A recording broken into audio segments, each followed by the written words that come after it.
Donc nous allons proposer un parcours dans l'œuvre d'Angèle Vanier, depuis justement Les songes de la lumière et de la brume, publié en 1947, jusqu'à son dernier recueil publié de son vivant, chez Rougerie. Donc voilà. En gros, c'est très chronologique ce qu'on fait, et vous allez voir un petit peu l'évolution, puisque dans une première période, elle était assez proche de la chanson, avec une prosodie assez régulière, qui donc permettait de la mettre en musique. Et puis après, elle a eu une œuvre plus énigmatique, mais en même temps, tout était déjà là dès le début, mais peut-être pas avec les mêmes dosages. Enfin, vous verrez. Alors, la première partie est un peu cool, et puis après, vous allez voir que ça devient beaucoup plus dur. Voilà. Bon, voilà. La lavandière. La lavandière est mon amie, ses cheveux roux sont des ruisseaux. Ses cheveux mènent à l'amour. La lavandière est jeune fille. Elle a volé ma chanson d'eau pour laver le seuil de l'auberge. Compagnons des bois et des champs, vos grimaces pèsent si lourd. Savez-vous le secret des vierges qui vont à l'eau laver leur sang? Avant l'alouette ou la caille, compagnons de la couche paille. C'était un soir fauve et lézard. Le ciel le lit, soufflé dans l'herbe, avec un vent de chasseurs noirs. Compagnons, oubliez les gerbes, porte dorée sur nid calleux. La lavandière a pris mes yeux pour laver le masque des mâles et voir, miracle en ses cheveux, virer leur face à l'ange bleu, à l'ange pâle. C'était un soir sans feu ni Dieu, un vrai soir d'avant la parole, où les enfants comprenaient Dieu. Les volets ouvraient leur corolle. Lavandière, ô chérie mouillée, rappelle-toi celle aux yeux clos, qui faisait germer les visages selon sa petite rosée. Ton ventre porte sa chanson, comme un poisson dans un nuage. Tu mènes l'homme à la rivière, sur les ponts de la vieille terre. Moi, je t'écoute de trait. La blanche hermine du repos, couvée sous mon aisselle chaude. Fourrure à dormir sans frisson, fade quand se répète l'aube. Lavandière lavant la vie. Nous suivons le même chemin, celui de l'eau, celui des mains. La lavandière est mon ami.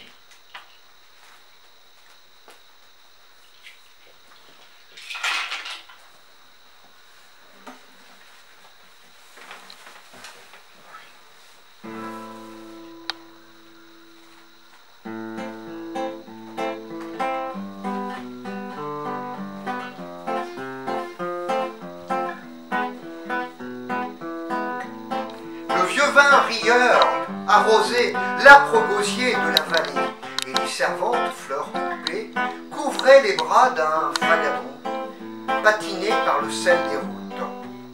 Nous qui passions le soleil d'août, aguets juste à ce point du monde, qu'avions-nous à faire avec eux, sinon partager leur lumière, creuser leurs plaies, manger leur feu, plonger nos mains dans la poussière, jeter notre ombre à la rivière, ou regarder couler le sang comme un secret connu d'avance, et remonter vers notre enfance, mais lourde d'un nouveau parfum, qui chanterait parmi le vin, bu pour avoir franchi le gué. Jeter un pont, rien n'est maudit, le vagabond l'a bien compris. Femmes, rentrons avant la nuit, lâchez les chiens, tout recommence, les toupes du loup blanc s'éteint. L'agneau prouve son innocence à sa façon de regarder les astres mourir de clarté. L'agneau prouve son innocence à sa façon de regarder les astres mourir de clarté.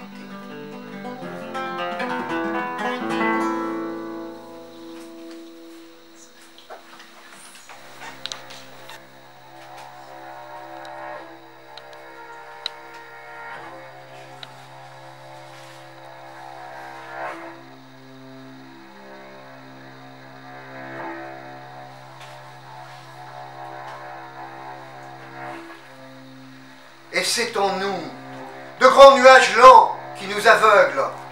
Et c'est en moi, cette odeur sourde d'un sanglot que ton regard empêche d'éclater. Et c'est en toi des feux tournants qui me déroutent et qui t'enivrent. Et c'est ailleurs l'hostie chassée du nombre 2 par innocence. Et c'est plus loin l'hostie placée dans un creuset d'amour. Et c'est ici la chambre ensorcelée par nos visages ennemis. Et c'est en moi tes gestes aquilins, justes comme la vie. Et c'est en toi mes ombres délivrées qui rentrent dans leur lit. Et c'est ici un entretien entre nos monstres et nos anges et le très faible écho de nos actes endoloris.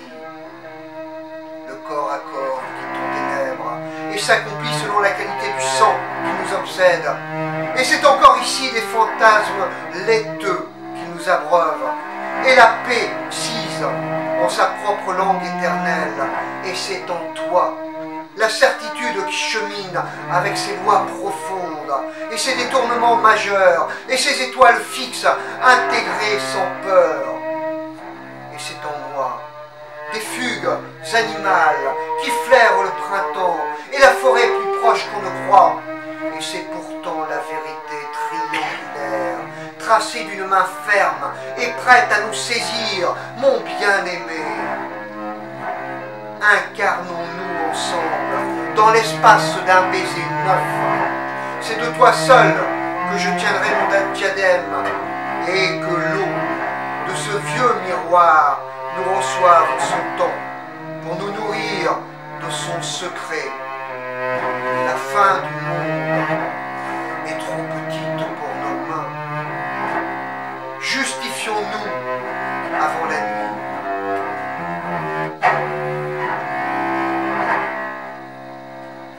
C'est l'épreuve antépénultième.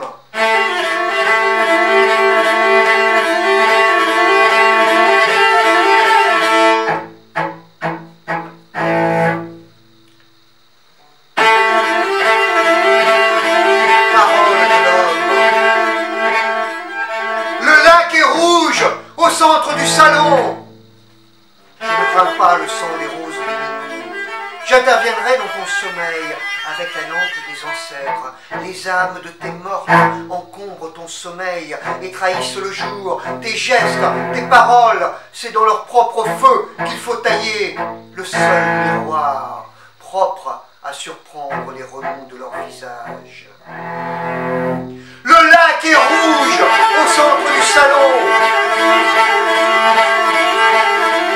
Si ta demeure est vénéneuse, on me l'a dit, ce n'est vrai que pour l'homme aux yeux trop rapprochés. Moi, d'un regard, je pourrais faire s'osciller le tour complet de ta mémoire. Je ne crains pas le sang des roses de minuit. Je connaîtrai le bruit que tes mots préférés font en tombant au sol. Et la chanson de ceux qu'on jette au feu et qui feront monter la flamme. Le lac est rouge au centre du salon.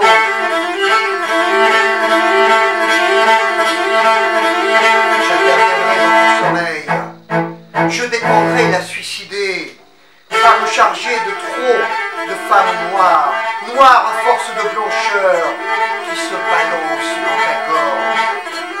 Écris 3 fois aux pleines lunes, dans le nid de tes cauchemars. Je remettrai tous ces péchés à cette rente qui t'habite. Le rente en noir à col de cygne, qui vomissait dans la chapelle, toujours après ses confessions, et parfois perdait connaissance. Le lac est rouge au centre du salon. Le lac est rouge